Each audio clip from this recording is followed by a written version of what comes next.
أو بقصد زرتنا حمدا وشكرا لوحدة شيخنا في ديننا لولا شيخنا كنا طاغيا قد هدانا في سبيل حسنا قد هدانا في سبيل يا ربنا يا إلهي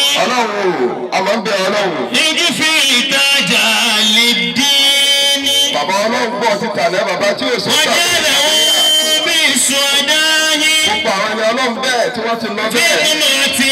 المرسلين اغفر تاج الدين أقم تجعل الدين ونقوا من خطايا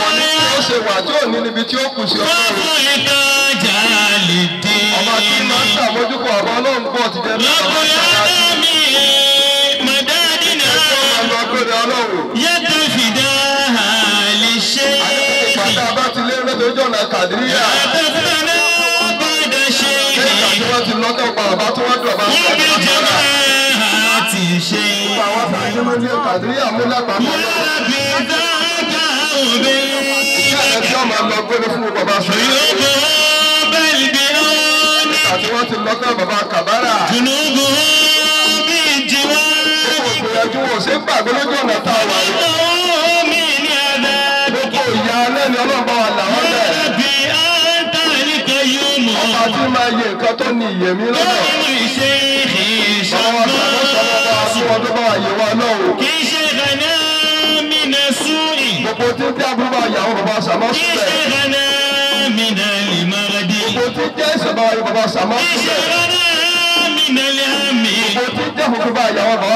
من الهم من الجم من الفاكهة وكل شر الخناس وكلنا لي شجاع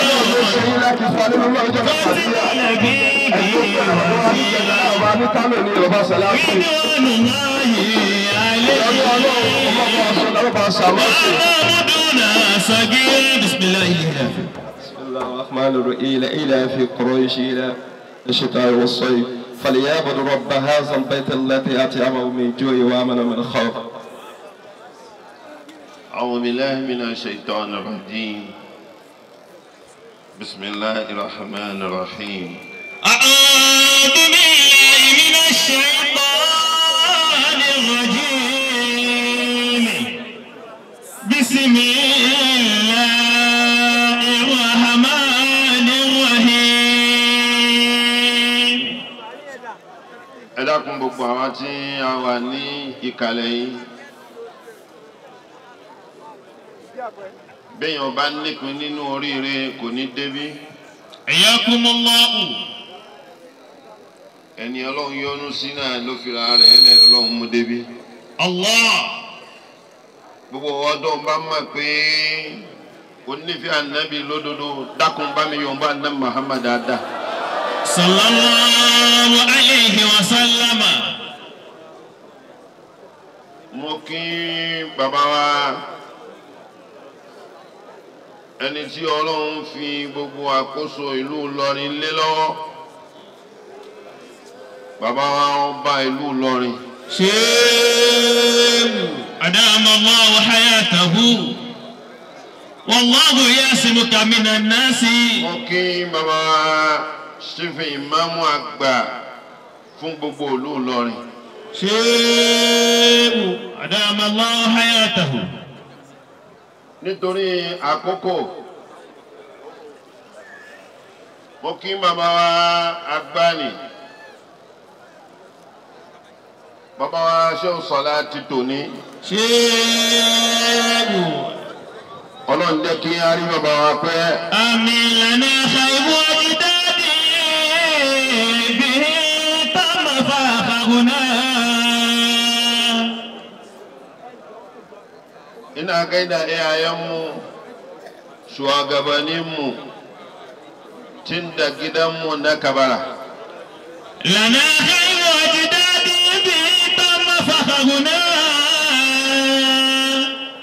daga kan ainihin shugabanmu الدكتور الشيخ عبد القادر قريبالا أدام الله حياته zuwa ga malamanmu wanda suka hallara wannan majalisin a cikin wannan daren.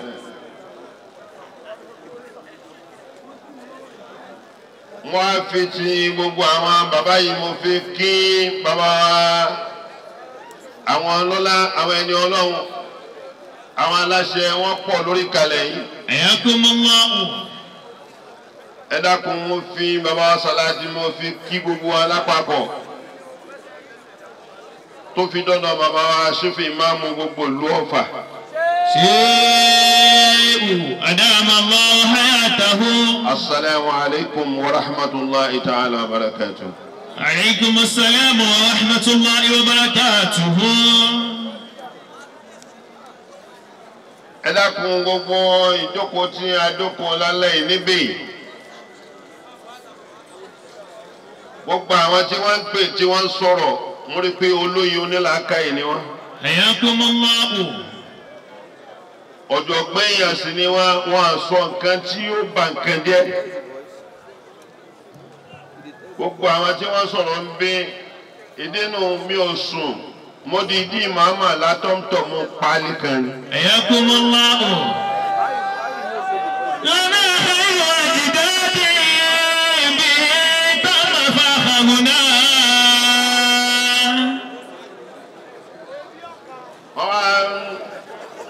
Kálukú wa ń gbé ọ̀rọ̀ sọ́tún wọ́n ń gbé sósì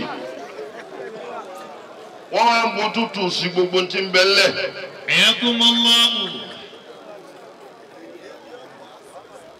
Kò sẹ́nìkan tó lè dọwọ́rú. Allah. Ẹni Ọlọ́run bá yàn náà ló sì yàn. Gbogbo àwọn bàbá dàńtẹ̀lé látànà dòní àti níjẹta àwọn bàbá náà wọ́n dúró déédéé wọ́n sì gbà fúnra wọn. Ayakumullahu. Ìlú Ìlọrin láwa yìí ibi nìkọ́kọ́ ni bàbá wa ti jáláṣẹ wọ́n jáláṣẹ káàkiri gbogbo ayé ni.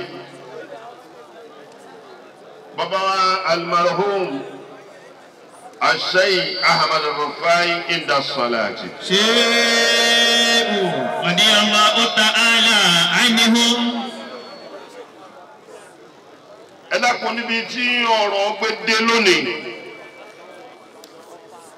kẹ́bí máa pé gbogbo nǹkan ní máa nípìnlẹ̀ bó ṣe nípìnlẹ̀ yẹn náà yóò padà lópin náà ni. الترضى أن تكون رفيق قوم. لو زادوا وأنت بغير زاد. Bọ́bá ní olórí mo fi sọ pé àbáwá Mahami àwọn náà ti sọ̀rọ̀ wọ́n ti yanjú àwọn nǹkan tó pọ̀. Ayakumullahu. أترضى أن تكون رفيق قوم. Èyí ní jẹ́ Mahami kó dami sọ́wọ́ ọnú. Ayakumullahu. Ọ̀jọ̀gbọ́n ní jẹ́ bẹ́ẹ̀. أترضى أن تكون رفيق قوم. Bàbá wa Kàbárà wọ́n ṣe gbàgbé lójú ọ̀nà yìí. رضي الله تعالى عنه. Ẹ wo bí tí Mahami ti bẹ̀rẹ̀ ọ̀rọ̀ ẹ wo bí tí wọ́n wá fi gúnlẹ̀ sí. أترضى أن تكون رفيق قوم. Wọ́n lé bàbá wa Kàbárà wọ́n á wá sí ilẹ̀ yìí wọ́n wá tún ṣe intisaru àti ìtọ̀ríkọ̀ al-Qadiriyya fi biladi Yorùbá. أترضى أن تكون رفيق قوم. Ògidì ọ̀rọ̀ ni ìdá nídìí náà lónìí. Ìjẹ́mi bẹ́ kí gbogbo wa ká mọ̀. Kò sẹ́nìkan tó lè sọ pé òun gba wájú bàbá Ṣéhù Násírù òun gba wájú bàbá Ṣéhù Sàláàtì. شيخ. Abálẹ́ni tó sọ bẹ́ẹ̀. ẹnìkan ò sọ bẹ́ẹ̀ wọ́n sọ́rí ẹnìkan ò sì ṣe sí ẹ̀rí ẹnìkan ò sì lè bọ́ síwájú àwọn tí mo sọ yìí kó wá gba wájú wọn kò ṣeé ṣe yìí ṣùgbọ́n tí bẹ́ẹ̀lẹ̀ yẹn la fẹ́ ká bu tútù sí nítorí àwọn bàbá tí gbogbo àwọn bàbá tòní tí wọ́n pàṣẹ fún wọ́n gbára wọn láàyè wọ́n yọ́nú síra wọn wọ́n súnmọ́ra wọn wa idha qila lakum.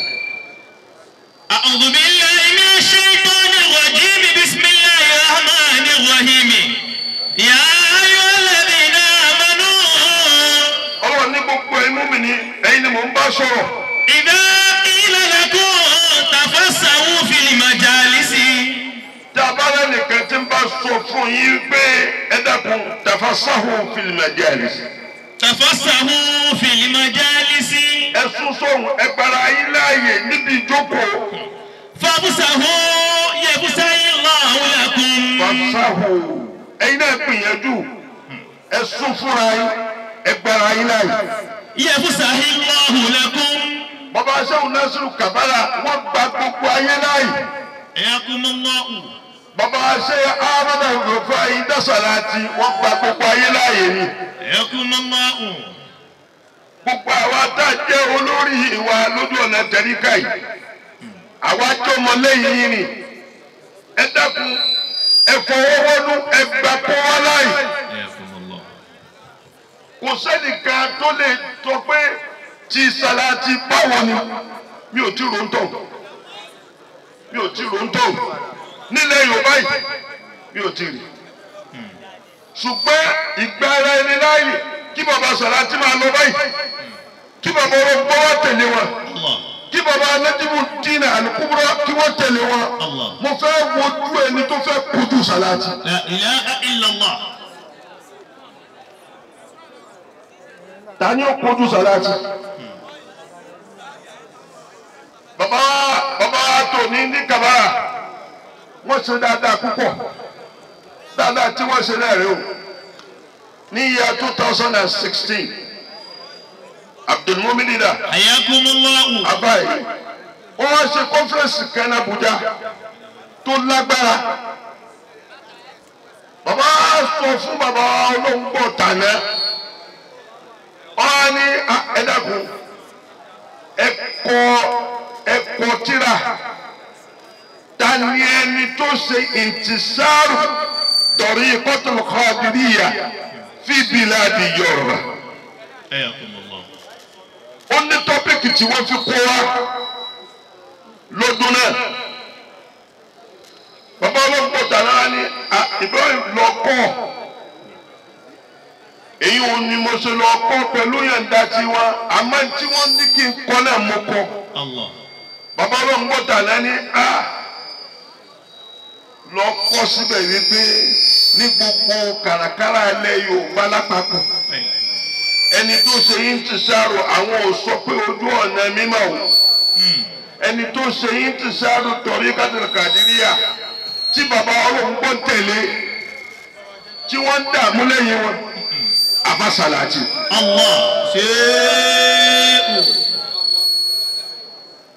èyí ò ní mo ṣe kọtíra náà ní year 2016 mo mú àfa ìdáná حياكم الله àjọ lọ sí Àbújá ni mo bá àwọn Salati yà mbẹ àwọn ọmọ bàbá Ibrahimu mo bá wọn mbẹ èrò wa pọ̀ fúnra àwọn àfa lóní yanzu tí ń daga Abẹ́òkúta àtàṣe àyímánà bayani wanda ya waka Tariqatul Qadiriyya wato a garuruwan Yarbawa. Iyo ni mo fi dìde mo wá kàntí ń bẹ nínú tíra yìí.